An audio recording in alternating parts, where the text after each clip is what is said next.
94. It's part suspension and part bascule.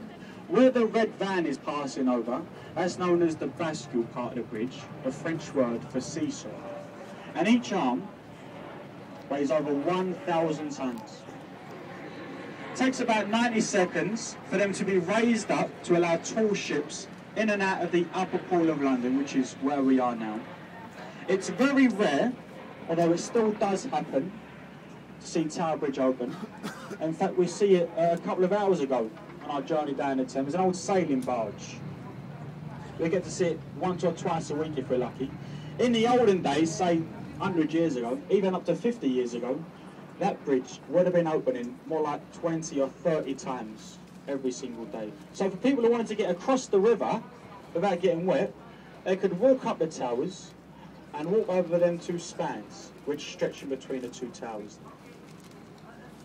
And next on your left, one of the newest buildings to arise here in London is City Hall. That glass round structure. It is the offices for the Mayor of London, Boris Johnson, old King Boris. He's been in power now for about 2 years. So far, so well. Designed by Sir Norman Foster, this building. He's done quite a lot of work around the world, quite a famous architect. He also done this building here on your right. You see that one with the pointed roof, twist scan up it. That's nicknamed the Gherkin, headquarters for Swiss Re, a very large insurance company. That's because the Gherkin, right, you know what that is, a pickled cucumber, yeah? A wally. When they first completed this building, they turned the lights on the inside and the whole thing shone green, illuminated green. They've stopped that now, just normal office lights they have in there of an evening. Swiss Re, the company, they paid £300 million to have this constructed. A couple of years ago, they sold half of it for £600 million. Nice little profit there, right? Next, floating in the water to your left, the Belfast. Part of the Imperial War Museum today, the HMS Belfast, weighs 11,500 tons. It's a very large boat. It was actually built in the same shipyard as where they constructed the ill-fated Titanic, the Harland and Wolff shipyard in Northern Ireland. She was completed in 1938. She then went on to see action in the Second World War, where she was used mainly to help seek and then finally destroy, sink the German battlecruiser, the Scharnhorst, which was 3 times bigger than what the Belfast is. Her main armaments, her main gunnery, are 12 6-inch cannons. She has 6 on aft there, look, pointing out towards Tower Bridge, and then 6 more up at the front, pointing up slightly towards the sky. Each one of these guns is easily capable of firing a 100-weight shell 14 land miles. Very impressive for such an old warship like that. At top speed, 33 knots. Top speed on this is about 10 knots. About 40 miles an hour. She used to fly through the water. Open to the public today, I say a museum.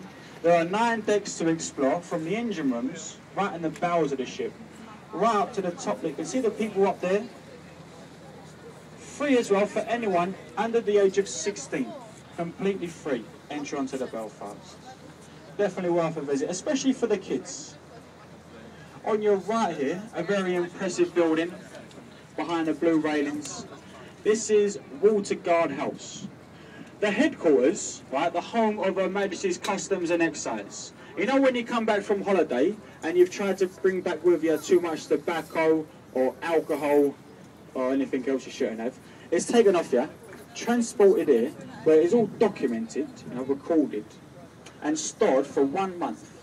And after that time is up, it is all meant to be destroyed by fire. Now, for all the years I've been working out here on the Thames, sailing past this building, not once have I ever seen any smoke coming from the chimneys of that building. not once. All these buildings on your left, from the Belfast up to London Bridge, all this land is owned mainly by the royal Kuwaiti family, and it is worth hundreds upon hundreds of millions of pounds. Up there now, look, you see the Shard, a concrete structure, with the word Shard at the top. They're starting a new building, or already started it. They'll be completed in around 2012. It's going to be the tallest building in Europe, standing 1,300 feet. On your right here, very quickly, the tall stone column with a golden figure on top. Sir Christopher Wren's monument to the Great Fire of London. The fire destroyed over 80% of the old city of London. It lasted for 4 days, destroying thousands of homes, over 80 churches. London Bridge, opened up in 1973. Look, a lovely picture there to your right, London Bridge carved out of stone. Opened by the Queen, the new London Bridge. The old London Bridge is in America. It spans Lake Havasu in the Arizona desert. It was sinking, you see. We couldn't fix it, we just had to replace it. It was built by an American oil tycoon. On your left, Southwark Cathedral. It's been a place of worship for over 1,000 years. Been laid to rest in the graveyard, you will find Edmund Shakespeare, William Shakespeare's younger brother. Not many people know that William had a younger brother, but he did. He's dead. He's over there. Another one for the kids in Wet Dock. We have a replica of Sir Francis Drake's Golden Hind. Now, Sir Francis Drake, he was the first Englishman ever to sail around the world. He set off in 1577. He returned about 4 years later. He presented to the then Queen at the time, Queen Elizabeth I, somewhere in today's value of about £28 million worth of treasure, which is stolen mainly from the Spanish. It was actually a privateer, which is pretty much like a pirate, except for he was given permission by the Queen to go out and rob from people. Cannon Street Bridge, here the trains passing overhead. On your left there is a lovely old pub called the Anchor of Bankside. They do some lovely grub in there, lovely roast dinner, fish and chips. It does get very busy. They've got lots of outside seating, you can see, nice shaded area as well, out the sun. Now, there's been a tavern named the Anchor to stand on that site for some 400 years now.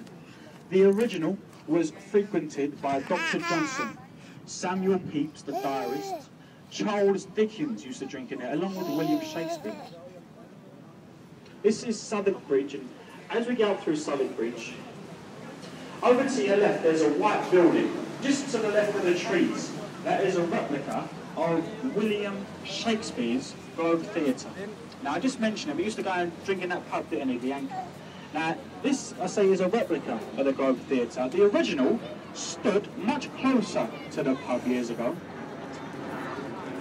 And for some unknown reason, the old Globe had never had any changing rooms. So it's said that the cast, who was ever performing at night, would walk down into the Anchor pub, go into the attic, into the top room, and that's where they've done their costumes. Now, it's well worth a visit, the Globe Theatre.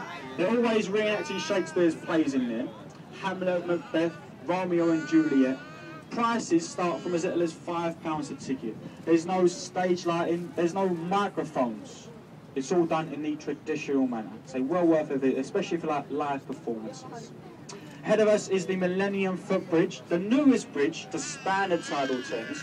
It has become a bit of a tradition, all of it being the newest bridge, as we pass over, to give them a wave, the people walking over this bridge. We'll give them a little toot with a ship song, get their attention. Hopefully someone happy. Is there anyone out there? Yeah, that's it. Make it look like you're having a good time. Now, it is said if you wave to someone on this bridge and you get them to wave back at you, said to bring you 7 years of bad luck. No, I'm only joking, guys. It's 10 years, really. The Tate Modern, with modern art there on your left, the massive brick building, originally built as a power station.